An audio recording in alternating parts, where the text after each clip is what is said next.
Assalamualaikum warahmatullahi wabarakatuh. Alhamdulillah, alhamdulillahi rabbil alamin. Wa bihi nasta'in ala umuri dunya waddin. Wassalatu wassalamu ala ashrafil khalqi wal anbiya'i wal mursalin. Sayyidina wa maulana Muhammadin wa ala alihi wa ashabihi ajma'in, amma ba'd. Para ustazat yang saya muliakan, ibu-ibu sekalian serta hadirat jamaah Majlis Ta'lim Al-Itrah At-Tahirah yang dimuliakan Allah. Syukur alhamdulillah, pagi menjelang siang ini kita berkesempatan lagi untuk kembali menghadiri pengajian bulanan. Mudah-mudahan pengajian yang sedang kita hadiri ini Allah Subhanahu wa taala melimpahkan kepada kita balasan pahala yang sebesar-besarnya. Semoga Allah ampuni dosa-dosa kita. Semoga terus dibukakan pintu ilmu yang seluas-luasnya. Amin ya mujibas sa'ilin. Ibu, kita melanjutkan bahasan tentang pokok-pokok berwudu atau disebut rukun-rukun wudu ya.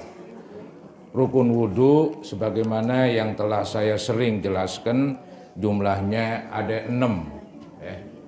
Jumlahnya ada 6. Ingetin tuh 6 ya, bukan 7, bukan 8, bukan 5, 6. Yang pertama niat. Ini yang pokok-pokok nih, kita ngomong yang pokok-pokok dulu, bukan yang sunat belakangan begitu. Jadi yang pokok yang pertama niat, yang kedua membasuh muka, yang ketiga membasuh tang, yang keempat mengusap kepala, yang kelima membasuh, yang keenam tertib. Pintar semua, bukan main. Nah ini sekarang yang kelima nih, 1, 2, 3, 4 udah kelar itu, udah dibahas semuanya. Nah sekarang yang kelima nih, wal khamisu, dan fardu yang kelima, fardu wudu yang kelima, ghuslul rijlaini, ialah mencuci dua kaki ya. Balik, ma'al ka'baini, serta dua mata kakinya. Nah, inilah batasan kaki yang wajib dibasuh, dari telapak ya, terus sampai ke jari-jari, sampai ke apaan barusan, mata kaki yang 2 biji itu. Jadi setiap kaki ada 2 mata kaki. Kalau yang di belakang namanya tumit. Iya. Nah ini yang kadang-kadang tumit nggak kebasuh karena di belakang adanya, maka perlu hati-hati begitu ya. Ada hadis begitu mengatakan wailul lil aqab, celaka tuh orang yang nggak membasuh tumitnya, karena dia berada posisinya di belakang. Bisa jadi dia membasuh depan, belakang nggak kena, maka harus dibasuh juga. Jadi batas kaki itu dari bawah sampai mata kaki. Tapi kan kita nggak pas-pasan. Kalau pas-pasan repot, ntar kurang 1 senti salah lagi. Maka untuk kepastiannya lebihin, begitu.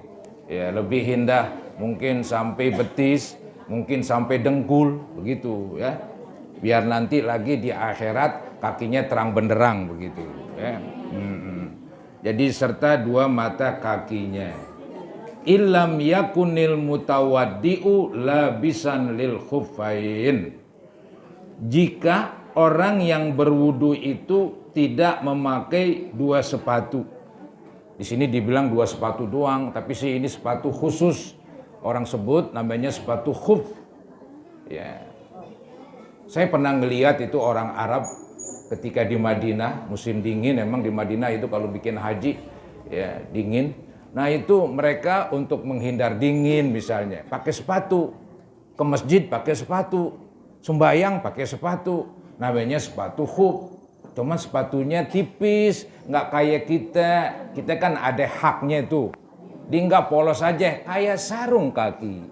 Cuman terbuat dari kulit. Ya, terbuat dari kulit. Syarat sepatu khuf supaya boleh nanti ketika berwudu nggak pakai basuh kaki, cukup diusap atasnya aja. Syaratnya itu harus sepatu hub menutupi mata kaki, harus agak ke atas. Yang kita tahu kan sepatu ya batasannya di bawah mata kaki, ini di atas ini, sehingga mata kaki ketutup. Ya, kita jarang orang pakai. Ini zaman Nabi dulu ya, terus berlanjut zaman sekarang biasanya tuh dibuat dari kulit kaleb, kulit sapi anak begitu. Jadi lembut dia. Jadi bisa dibawa kemana-mana, dipakai kemana-mana, masuk masjid. Ntar tuh dia punya lapisan lagi. Artinya ketika dipakai sepatu hub, dipakai sepatu benar lagi. Jadi sepatu hub kayak sarung kaki itu aja ya. Di kita jarang. Maka ketika orang yang berwudu kebetulan pakai sepatu hub, maka giliran kaki nggak perlu dicopot. Cukup diusap atasnya aja, nggak mesti keseluruhan. Ya, anggap nih sepatu ya diusap atasnya aja, udah. Kata orang saratin, begitu dah kata orang. Yang penting diusap aja. Cuman ada syarat yang lain. Syarat yang lain sebelum pakai sepatu hub dalam keadaan berwudu. Itu jadi wudu dulu sampurna wudunya. Wudunya seluruh fardu wudu dikerjain. Setelah fardu wudu dikerjain baru pakai sepatu hub. Itu dapat jatah pakai sepatu terus, ntar giliran membasuh kaki nggak usah dibuka, dapat jatah orang yang bepergian 3 hari 3 malam. Yang tidak bepergian, istilahnya nggak kemana-mana, itu dapat jatah sehari semalam. Bila mana jatahnya habis, dia bisa ngulangin lagi. Pengen dapat jatah lagi, wudhu lagi sempurna. Wudhu lagi sempurna, pakai sepatu hub lagi. Ntar giliran basuh kaki nggak usah dicopot, cukup diusap atasnya aja. Ntar waktu sembahyang pakai sepatu. Ya, 3 hari 3 malam bagi yang musafir, hanya sehari semalam bagi yang tidak musafir. Ya, ntar kalau batal berwudu biasa, muka tangan semuanya beres, lempengan kaki cukup diusap aja atas sepatu hub ya. Begitu. Nih dia nih. Maka tadi kan disuruh membasuh kaki serta 2 mata kaki dengan syarat illam yakunil mutawaddi'u labisan lil khuffain. Jika orang yang berwudu itu tidak memakai 2 sepatu khuf. Fa in kana labisaha fa in kana labisahuma, maka jika ada ia memakai 2 sepatu khuf, wajaba alaihi mashul khuffain, maka wajib kepadanya mengusap 2 sepatunya. Cukup diusap aja kalau pakai sepatu hub bila mana sudah memenuhi syarat ya. Baik, kita lanjutkan. Au ghuslur rijlain, atau mencuci 2 kakinya. Maksudnya bagaimana? Ketika giliran dia memakai sepatu hub, dia punya 2 pilihan.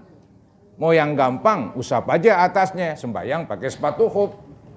Tapi rasanya nggak enak nih, gatal-gatal di kaki, aku mau copotin aja dah, ya copotin. Cuma ntar giliran basuh kaki, ya wajib dibasuh, itu aja. Tinggal pilih nanti.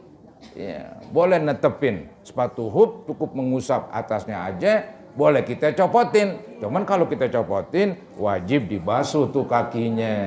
Ya. Paham nih ibu-ibu ya? Paham, rendah kalau begitu. Kemudian wa yajibu ghuslu ma alaihima min sya'rin wa sil'atin wa usbu'in zaidatin kama sabaqa fil yadain. Wa yajibu, dan wajib. Jadi mesti ghuslu ma alaihima, membasuh perkara yang berada di atas 2 kakinya. Disebut perkara. Maksudnya apa? Segala sesuatu. Jadi apa yang ada di kaki kita ini, lempengan yang wajib dibasuh, kalau ada tambahan-tambahannya wajib kita basuh juga. Ini disebut perkara di sini, tambahan-tambahan. Misalnya nih maaf, ada orang punya kaki jarinya ada 6 jari. Numbuh sendiri dia kayak pohon pisang numbuh. Di nggak tanam pohon pisang numbuh. Ya. Maksudnya anaknya numbuh. Ini ada anaknya ini. Maka nggak boleh, gue mau basuh 5 jari aja. Oh nggak boleh, nemen-nemen. Karena tumbuhnya di lempengan wajib. Kecuali tumbuhnya di dekat dengkul. Ada di dekat dengkul keluar jari atuh. Itu boleh kita nggak basuh. Loh, kan itu ada lebih. Itu kan tumbuhnya di bagian yang bukan wajib. Kan yang wajib dari telapak sampai mata. Nah ini ke atas tumbuhnya ini. Artinya bukan ke atas. Walaupun istilahnya di ke bawah tuh. Turunnya itu mata kaki lebih. Tapi tumbuhnya bukan di lempengan wajib. Anggaplah di dekat dengkul. Ya, itu nggak wajib ya. Jadi pokoknya kalau dia membasuh kaki, apa aja bagian-bagian yang tumbuh dari kaki tersebut ya wajib dibasuh, itu aja. Kayak tangan juga begitu, kalau ada 6 jari ya wajib dibasuh 6-6-nya. Nah, ada bulu di sini panjang banget ya wajib dibasuh begitu bulunya. Karena tumbuhnya lempengan wajib. Coba tumbuhnya di lempengan sini pundak nggak wajib, walaupun digelayut ke bawah. Kenal ngelayut? Gelawer. Apa kita? Bahasanya ini yang penting paham. Bahasa amburadul. Baik. Jadi wajibu ghuslu ma alaihima, dan wajib membasuh perkara yang berada di atas 2 kakinya min sya'rin, dari rambut. Ya, alias bulu maksudnya ini. Sya'rin ini bulu maksudnya. Ya, bulu kaki begitu tumbuh di lempengan wajib ya dibasuh. Wasil atin, daging jadi, daging lebih ya, daging jadi. Wa usbu'in, dan jari yang lebih. Wa usbu'in zaidah, dan jari yang lebih, tadi jarinya 6. Kama sabaqa fil yadain, seperti yang telah dahulu dalam membasuh 2 tangan. Dulu kan udah dibasuh tuh, ketika membasuh tangan diterangin juga. Ada sesuatu lebih di tangan, wajib dibasuh. Nah ini begitu juga nih, wajib membasuh kaki, apa yang tumbuh di lempengan yang wajib dibasuh, maka wajib juga dibasuh. Ya selesai. Rukun atau fardu yang ke-6. Wasadisu at-tartibu fil wudu. Dan fardu yang ke-6-nya ialah tartib dalam pekerjaan wudu. Jadi tartib itu urutan. Ya. Ada istilahnya nanti sunat wudu al-mualat. Mualat artinya sambung menyambung. Sambung menyambung. Habis basuh muka terus tangan. Bisa aja habis basuh muka, gue mau minum dulu. Wah ada pisang matang, gue mau makan dulu dah. Udah selesai minum makan, kamar mandi lagi, terusin tangan. Nggak ngapain-ngapain, boleh tuh. Itu namanya sunat mualat. Sunat bersambung. Kalau ini tartib berurutan. Nggak bisa, tangan dulu baru basuh muka. Itu namanya nyungsang. Bukan tartib, begitu ya. Bedain antara tartib dengan mualat. Tartib artinya berurutan. Kalau mualat sambung menyambung. Kecuali yang orang beser. Ya, dia beser. Misalnya mustahadah keluar terus padahal bukan waktunya haid begitu, keluar terus dia wajib sembahyang. Ntar wudunya buru-buru, nggak boleh istilahnya basuh muka, gue makan dulu habis makan basuh tangan, ya keburu ngembang di dalam sini. Walaupun dipakai softtek, keburu banyak begitu. Maka disuruh segera. Jadi sambung menyambung, sambung menyambung, langsung juga. Antara wudhu selesai dengan sembahyang sambung menyambung, jangan antar lagi. Anggap habis wudhu ya sono kemari baru sembahyang. Ya keburu banyak lagi di softtek situ. Ya. Jadi langsung sembahyang. Ya. Langsung sembahyang. Begitu, itu namanya mualat. Jadi mualat itu sunat bagi orang yang sehat. Tapi wajib bagi yang sakit. Sakit beser ya. Kata orang dulu beser, ada beser kencing, macam-macam lah.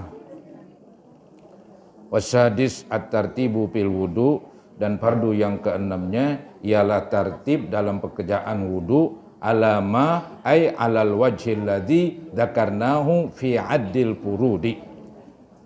Nah, ini diterangkan nih arti tartib menurut jalan yakni menurut jalan yang telah kami sebutkan tadi. Jadi arti tartib yaitu kerjain tuh wudu menurut apa yang tadi disebutin. Nah tadi kan disebutin niat, kemudian habis niat muka, terus tangan. Nah tartib ya begitulah, ngikutin apa yang disebutin, begitu. Tartib ngikutin apa yang disebutin. Maka dikatakan ini alama ay alal wajhil ladzi zakarnahu, menurut jalan, yakni menurut jalan yang telah kami sebutkan tadi. Ya, fi addil furud, di dalam bilangan fardu-fardu wudu. Timbul masalah. Misalnya ibu mau sembahyang, tahu-tahu lagi Allahu Akbar, wah ada bekas cat di sini. Atau bekas getah nangke kali, tadi habis ngupas nangke. Ya. Nah kita ini lihat, waduh ada getah. Maka kan nggak kena tuh lempengan yang ada getahnya tuh air wudhu. Maka kita wajib apakah ngulangin, apakah nerusin mulain dari yang kena getah tersebut. Jawabannya nerusin aja. Ya, muka nggak usah dibasuh. Nah lempengan tangan kan tadi kena getah. Nah lempengan tangan ya dicuci nih dah, kasih air. Nah setelah tangan wajib diulangin. Itu yang repotnya. Nggak boleh mentang-mentang tangannya kena getah, mau sembayang, waduh kelihatan nih getah, langsung dibilangin tuh getahnya, dibasahin, sembayang lagi. Jadi dia seakan-akan tangan jatuh di akhir. Padahal yang di akhir apaan? Kaki, kok ini jadi tangan? Nah nggak bisa. Maka dari itu lempengan yang tadi nggak kena air, dibuangin getahnya, dikasih air. Terus setelah tangan apaan? Wajib diulangin lagi, usap kepalanya. Habis kepala yang wajib nih kaki. Kemudian ya udah selesai begitu. Nggak bisa lempengan tangan dikasih air aja langsung sembahyang. Karena wajib tartib. Disitulah gara-gara mesti tartib, gara-gara mesti urutan, maka demikian tuh jawabannya. Kalau kebetulan dia lagi mau sembahyang, lihat dulu telapak kakinya. Namanya kaki buat nginjek sono kemari, sampai tahu begitu tadi waktu wudhu nggak kebasuh, nggak hilang, dilihat ada nasi, ya begitu nempel. Ya kalau setelah wudhu nempel nasi ya nggak ngape-ngape, berarti setelah berwudhu kena nasi, nggak ada masalah. Yang repot sebelum wudhu kena nasi, ketika wudhu nggak hilang, seakan-akan itu bagian yang tertutup itu ya seukuran nasi. Nah itu gampang, buangin nasinya tuh, kemudian guyur langsung emang yang di akhir adalah gak ada masalah. Begitu, kalau tangan aja, anggap di muka lagi mau sembahyang dikacain, waduh, pada ada cat dan macem-macem. Ya kalau dari muka, ngulangin dari muka. Otomatis niat juga harus diucapkan, karena harus dinyatakan, karena kan niat tempatnya di muka. Jadi barang itu ngulangin lagi dah. Muka, tangan, kepala, kaki. Gara-gara di dalam berwudu ada wajib tartib. Ada wajib tartib ya. Wajib berurutan. Paham gak tuh? Ini agak susah sedikit itu. Ya, paham ya? Begitu. Nih. Lihat nih, ada masalah nih. Ada masalah misalnya saya mau berwudu, punya anak kebetulan 4, laki-laki lagi. Kalau perempuan nggak apa-apa juga karena anak ya. Ada 4 anak laki kayak perempuan. Saya suruh, ayo wuduin gue bareng. Yang satu ngerjain basuh muka, yang satu lagi, yang kedua basuh tangan, yang ketiga mengusap kepala, yang keempat ada 4 orang. Saya tinggal niat doang. Nah, ini boleh apa enggak katanya? Ya enggak bisa. Kenapa enggak bisa? Enggak ada tartibnya, bareng. Enggak ada urutannya. Bareng. Coba enggak bareng, bisa. Ya, anak pertama basuh muka, selesai. Anak kedua basuh tangan, selesai. Terus, itu enggak apa-apa. Saya diam aja udah. Jedok di situ. Diwuduin, namanya diwuduin ya, itu namanya diwuduin. Cuman kalau dia badannya sehat diwuduin itu makruh aja, kayaknya tuh wudu hebat sekali tuh orang. diwuduin sakit kagak, badannya sehat. Ya, kata orang belagu tuh kan begitu. Iya. Tapi sah. Tapi tetap sah. Cuman makruh aja. Kecuali ya sakit itu lain urusan. Itu nggak makruh, ya. Itu nggak makruh. Baik. Nah, ini nih, ada masalah nih. Falau nasiat tartib lam yakfi. Ya, maka jika ia lupa pada ketertiban itu, maka tidak cukup. Ya, kalau dia lupa, misalnya habis muka langsung kepala, tangan diliwatin. Waduh, gue lupa nih. Ya udah, ulangin. Nah, ulangin lempengan yang salah aja. Nah, kebetulan kan muka udah, maka terusin tangan, baru kepala. Ini habis muka langsung kepala dia, dikelupaan. Ya, begitu.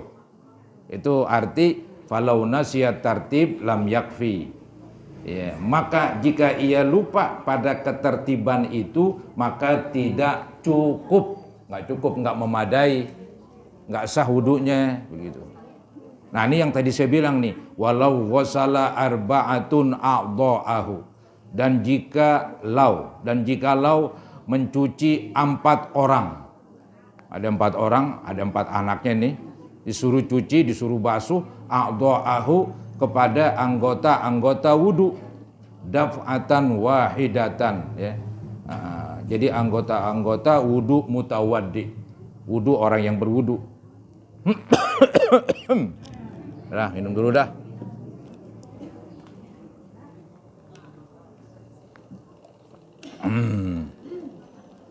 Jadi 4 orang nih disuruh cuci, disuruh basuh kepada anggota-anggota wudu mutawaddi. Anggota-anggota wudu orang yang berwudu, begitu. Mutawaddi itu orang yang berwudu. Disuruh cuci, disuruh basuh daf'atan wahidatan, dengan sekaligus. Dengan sekaligus bareng. Ya. Biiznihi, dengan izin mutawaddi. Kalau nggak diizinin nggak bisa. Kata orang yang berwudu, ayo tolongin gue basuhin muka, tangan, kepala, kaki bareng, begitu. Maka apa yang terjadi? Irtafa'a hadatsu wajihi faqat. Maka hilang hadas mukanya belaka.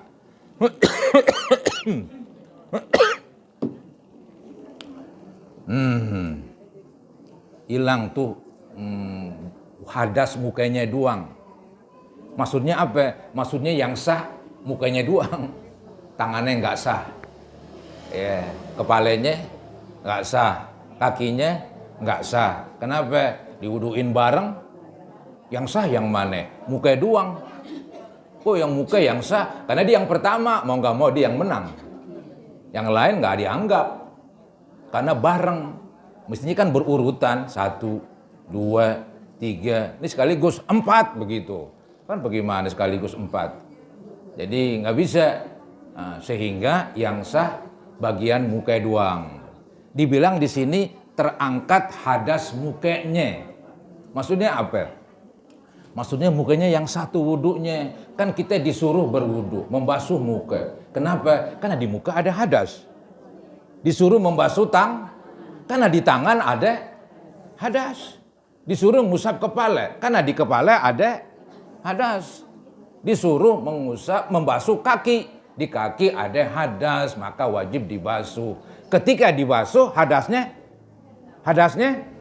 terangkat, hadasnya hilang, begitu. Maka tadi dibilang hilanglah hadas mukanya, cuman mukanya doang, yang anggota yang lain nggak bisa, begitu ya. Anggota yang lain nggak bisa.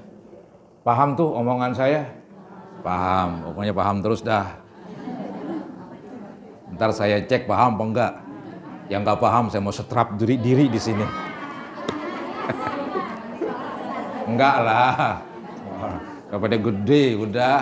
Pokoknya paham nggak paham udah. Ya. Selesai itu dah. Yang fardu.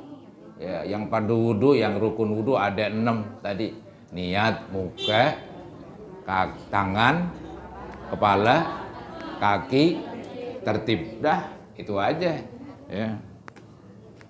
Jangan dia nggak tahu nih istilahnya apa pardu wudu. Kalau dikasih duit itu dari jauh ditahu, wah 100, wah 50 ditahu tuh kalau duit. Kalau tanya berapa ya pardu wudu, gua nggak tahu dah. Tanya Pak Ustadz, disuruh tanya Pak Ustadz.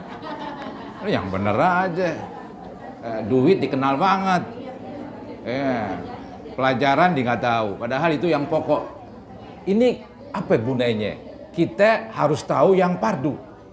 Gunanya tuh kalau ada air sedikit kita kerjain yang pardu aja. Paham tuh? Iya. Jangan yang sunat dikerjain. Ntar gara-gara yang sunat dikerjain akhirnya yang pardu nih giliran kaki airnya habis. Itu salah kaprah, itu salah jalan. Iya. Jadi kita tahu pardu wudu tujuannya ketika air sedikit kita harus pandai. Kita kerjain yang pardu aja. Yang sunat enggak lah, karena airnya tinggal dikit ini, ya listrik mati, nggak ada sumur bor, susah. Dipakai listrik begini. Ini kita mau wudhu nih, kebetulan ada air seember kecil, bisa kita berwudhu seember kecil, iya, nggak habis itu. Bahkan kita bisa kobok-kobok, yang dulu saya ajarin tuh, namanya wudhu kobok-kobok. Cuman tuh yang dulu ceritanya itu saya nggak ulangin lagi dah. Paling pada lupa semuanya. Wudhu kobok-kobok. Nggak pakai sendok, kobok-kobok aja. Ya. Iya, begitu. Yang penting tangannya bersih. Tangannya bersih, jangan dikucurin repot. Ya. Jadi ember kecil, ember timbe zaman dulu. Iya, tangannya yang penting bersih. Kalau mang kotor, cuci di luar. Miringin tuh ember. Ya, cuci. Nah, tangannya ngobok udah. Iya. Nah, ngobok, nggak apa-apa ngobok, karena bukan giliran tangan. Mula-mula tadi apaan? Muka, kecuali mukanya dimasukin ke ember, itu yang repot urusan. Nah, itu pardol wudu, diceburin. Dia angkat, air seember, bubar. Istilahnya mustakmal. Ini pakai tangan, dibasuh, mukanya dikit-dikit, diputer-puter, kemudian jatuhnya di luar. Nah, yang repot giliran tangan. Kan habis muka, tangan. Kalau tangan masuk ke ember, air di ember tuh ketika tangan kita angkat, airnya mustakmal. Maka niatin gayung, yung masuk yung. Tapi nggak usah ngomong begitu, orang bilang gila ntar. Nggak usah ngomong yung masuk yung. Enggak, artinya tuh hati kita udah ngerti. Yang penting ibu belajar, ibu masukin, ibu berarti ngerti. Kita ngerti itu bahwa sekarang nih yang masuk bukan tangan, seakan-akan gayung, bawa air keluar. Terus begitu. Selesai, itu ambil air buat kepala. Ya, kamu tambahin kuping ya boleh kalau air masih ada. Kaki udah habis. Giliran kaki, ceburin kaki di ember. Paling jebol tuh ember. Iya, nggak apa-apa udah selesai. Itu namanya wudunya kobok. Bisa tuh. Bisa dong, udah diajarin. Apa yang susah kalau tahu ilmunya? Ya, kalau tahu ilmunya nggak susah agama. Minum lagi. Apaan? Ada yang mau nanya? Cukup. Segini pun cukup katanya nih. Wudu. Ya, jadi cuman diputar-putar dikit gitu, ambil serit dikit, putar-putar, cukup segini, wudu. Ya, jangan guyurin terus ya, bubar udah habis. Cukup segini wudu. Cukup segini wudu. Bisa, giliran kaki kan diputar-putar. Yang penting kan ntar airnya ya agak ngetel-ngetel lah kan begitu, mengalir. Agak ngetel-ngetel ya. Jadi sebotol kecil cukup. Oke. Ya, selesai itu dah pardu wudu. Selanjutnya wasunanuhu, dan sunat wudu itu ayil wudu'i, yakni wudu. Ya, asyaratu asya, ada 10 perkara. Wa fi ba'di nusakhil matni, dan dalam sebagian kitab-kitab matan asyru khisalin, ada 10 perkara. Sama aja artinya 10 perkara juga, cuman ada satu kitab disebut asyratu asya, pakai asya. Ada kitab yang lain asratu khisal, pakai khisal. Artinya ya 12 artinya ya 10 macam, 10 perkara sunah wudu. Yang pertama at-tasmiyatu, ialah membaca bismillah. Ya boleh bismillah doang boleh. Lengkapnya bismillahirrahmanirrahim. Ya. Awalahu, pada permulaan wudu. Mula-mula wudu baca bismillah. Ketika mau mencuci tangan, ya begitu. Kemudian apa yang dibilang wa aqalluha bismillah, itu diterangkan lagi. Dan paling sedikitnya ialah membaca bismillah, ya. Boleh bismillah doang, mau makan bismillah, mau tidur bismillah, apapun mau bismillah begitu. Ya boleh disempurnakan bismillahirrahmanirrahim. Ya. Maka diterangkan nih wa akmaluha bismillahirrahmanirrahim. Dan membaca bismillah, dan yang lebih sempurna ialah membaca bismillahirrahmanirrahim. Itu yang sempurna. Fa in tarakat tasmiyata awwalahu, maka jika ia meninggalkan membaca bismillah di awal wudu. Nah, ini ada masalah ini. Tadi kan disuruh baca bismillah di awal wudu. Kelupaan, ingat-ingat lagi basuh muka. Aduh, gue lupa baca bismillah tadi. Ya udah baca bismillah lempengan muka begitu. Artinya ketika kita lupa, kita ingat, kita baca bismillah, lempengan kita ingat, ya. Lempengan kita ingat, kita baca bismillah. Begitu, ya. Kayak kita makan, sama kayak makan. Ya. Makan, lahap, udah setengah piring, waduh kelupaan bismillah. Mulai ingat bismillahirrahmanirrahim. Ya paling ada tambahan itu awalahu wa akhirah. Ya. Artinya saya membaca bismillah dari awal sampai, walaupun nyatanya sih nggak dari awal, udah setengah piring habis. Tapi kita nggak mau kalah sama setan, kan begitu. Setan yang membuat saya lupa.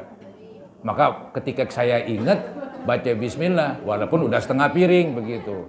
Jadi kita sebutlah bismillahi awwalahu wa akhirah. Saya baca bismillah dari awal sampai, begitu artinya. Wudu begitu juga. Ya, sama lah. Sama begitu. Itu yang dikatakan atabiha fi asnaihi, maka ia mendatangkan tasmiyah itu di tengah-tengah wudu. Ingatnya tengah-tengah wudu, maka kita mendatangkan, artinya mengucapkan bismillah itu pas banget kita ingat. Kebetulan tadi kelupaan di tengah-tengah wudu, maka kita baca bismillah di tengah-tengah wudu. Kita sebut bismillah awwalahu wa akhirah. Kemudian fa in faragha minal wudu, ya lam ya'ti biha, maka jika ia sudah selesai dari wudunya, maka ia tidak harus mendatangkan membaca tasmiyah. Kalau udah selesai, habislah. Udah nggak pakai baca bismillah. Udah habis, baru ingat. Ya, kita lagi berdoa tuh, pengen berdoa habis berwudu. Ya, tahu-tahu baru ingat, wah tadi kelupaan baca udah nggak ada bismillah awalahu wa akhirahu, nggak ada, udah. Hilang aja, hilang. Ya kesalahan kita, nggak apa-apa sih. Karena itu kan sunat. Kita hanya meninggalkan yang sunat begitu. Tapi kalau giliran makan itu agak lucu sedikit. Giliran makan kan disunatkan baca bismillah. Ingat-ingat di tengah makan disuruh juga baca bismillah. Udah habis disuruh juga baca bismillah. Loh, kan udah habis makannya, tetap disuruh baca bismillah supaya mencela si setan. Dan supaya yang dimakan ame setan diletein, kena diletein. Dimuntahin. Begitu tujuan itu, kata para ulama begitu. Jadi bismillah disuruh baca juga. Ya, seingat kita. Anggap udah habis makan baru ingat, lupaan baca bismillah. Baca juga bismillahi awwalahu wa akhirahu. Lah kan udah habis, tujuannya biar setan terhina, sekaligus biar setan muntahin makanan yang dimakan. Katanya Mang setan ngikutin terus. Kita makan, dimakan. Kalau nggak baca bismillah. Maka tuh ada setan gemuk, ada setan kurus. Kesang lihat aja setan. Setan gemuk adalah setan yang godain orang kafir kali ya. Orang kafir kegares nggak bismillah dia. Ya, ngapain aja nggak baca bismillah. Setan ikut, maka setannya gemuk. Kalau setan yang kurus, setan yang godain orang Islam. Orang Islam dia dikit-dikit baca bismillah, setan nggak ada kesempatan. Nggak ada kesempatan. Maka badannya kurus tuh setan. Ya, maka ada setan gemuk, setan kurus. Baik, saudara ibu-ibu ya, kita lanjutkan. Fa in faragha minal wudu'i lam ya'ti biha. Maka jika ia sudah selesai dari wudunya, maka ia tidak harus mendatangkan membaca tasmiyah. Berbeda dengan makan, udah selesai disuruh baca juga ya. Selesai itu. Kemudian lanjutannya nih, wa ghuslul kaffain. Setelah baca bismillah ini, sih dibarengin, ya, dibarengin dengan apa itu? Yang kedua, dan mencuci dua telapak tangannya. Wa ghuslul kaffaini ilal ku'aini. Ku itu inian pergelangan, ya, ku pergelangan. Ya, jadi disuruh nih dan mencuci dua telapak tangannya sampai dua pergelangan tangannya. Qoblal madmadati, sebelum berkumur-kumur. Ya, jadi bismillah berbarengan dengan cuci tangan sebelum ke kumur, jadi cuci tangan dulu. Wa yaghsiluhuma thalathan, dan mencuci kafain itu 3 kali. Kafain dua telapak tangannya itu sampai pergelangan dicuci, yaitu tiga kali. Tapi kalau yang di keran, ya ini kan sulit untuk membuktikan 3 kali, ya kira-kira aja. Ya, kalau yang istilahnya di sendok, mungkin 3 kali bisa. Tapi kalau yang di keran ngucur terus tuh air, ya diperkirakan aja. Ya, atau digosok-gosok 3 kali begitu. Ya. Jadi itu sunat, ya, sunat. Dulu pernah saya bilang, disuruh niat lagi ini. Niat lagi, namanya niat untuk sunat. Biar sunatnya dapat pahala. Jadi dibilang, nawaitu sunanal wudu. Jadi bismillahirrahmanirrahim, nawaitu sunanal wudu. Saya niat sunnah wudu. Ya. Biar tuh katanya sunnah wudu masuk ke niat katanya. Soalnya ntar kan ada niat lagi nanti ketika yang wajib itu ketika membasuh muka. Nah, ini kan sebelum muka nggak ada niatnya sayang-sayang begitu. Ya, sayang-sayangnya apa? Nggak ada pahalanya begitu. Jadi bismillah nawaitu sunanal wudu. Terus ke kumur dah.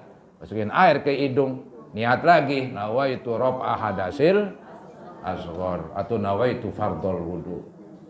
Begitu caranya. Ya, ada 2 niat. Teman-teman jarang diterangin. Ada dalam kitab-kitab begitu, ya. Ada niat khusus buat sunat, ya. Begitu. Kemudian tadi dikatakan ilal qu'ain qoblal madmadah wa yaghsiluhuma thalathan, dan mencuci kafain itu 2 tangannya itu 3 kali intaraddada fi tuhrihima, jika ia ragu-ragu dalam kesucian kedua kafain itu. Ragu-ragu nih, ini cerita wudu dikobok-kobok ini. Ini cerita wudu dikobok-kobok karena tangannya mau diceburin. Tangannya mau diceburin tuh di ember. Begitu. Maka kalau dia ragu-ragu, ya sunat dicuci 3 kali tangan. Cuman di luar dikatakan qabla idkhalihimal ina itu. Sebelum dimasukkan kafain tadi telapak tangannya itu sama tangan semuanya, sebelum dimasukin kafain itu ke dalam bejana. Bejana tuh ember tempat air. Ya, jadi sebelum dimasukin kedua tangan, ya karena diragu-ragu nih sama tangan, ya cucilah di luar, diguyur di luar. Setelah itu baru nyilam tuh tangan. Masuk. Repot minum beginian, enakan di gelas. Ya, jadi bagi yang tangannya meragukan, nih najis apa bersih apa enggak, ya udah dicuci dulu di luar. Tapi kalau tangannya ini bersih, nyemplung terus nggak apa-apa. Ya, tangannya bersih, nyemplung terus nggak apa-apa itu. Tangannya masuk ke dalam obok-obok, obok-obok begitu. Maka dikatakan jika ia ragu-ragu dalam kesucian kedua kafain itu, sebelum dimasukkan kafain itu ke dalam bejana, qabla idkhalihi mal'ina al-mustamila ala ma'in, yang menampung air, bejana yang di dalamnya ada air, dunal kullatain, yang kurang dari 2 kulah.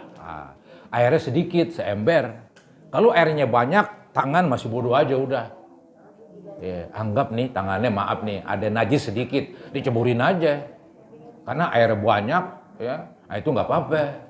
Tapi kalau air dikit, cucinya di luar, begitu. Kalau air banyak, boleh nyebur aja tangan. Misalnya wudunya di empang, ya, wudunya di empang. Jadi begitu, ya. Demikian itu, di empang wudunya ceburin aja.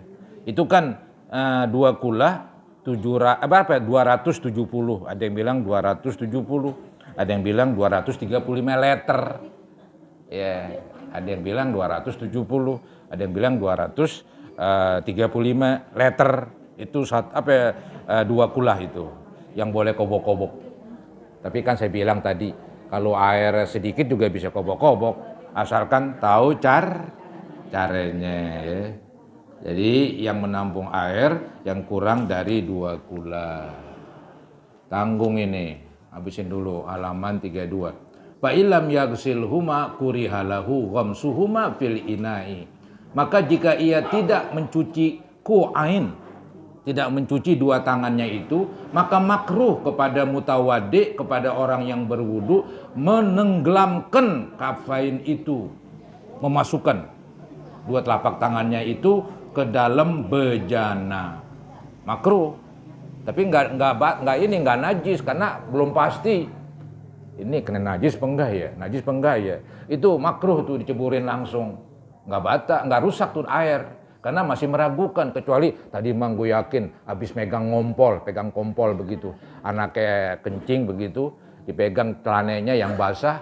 Nah, dia yakin begitu, mau wudu, airnya sedikit begitu. Dia yakin, diceburin aja. Ya udah, airnya jadi najis. Dia yakin. Ini kan ceritanya kan nggak yakin. Maka dikatakan di sini, maka tadi makruh kepada mutawaddi menenggelamkan kafain itu ke dalam bejana. Wa in tayaqana tuhrahuma lam yukrah lahu ghamsuhuma. Dan jika ia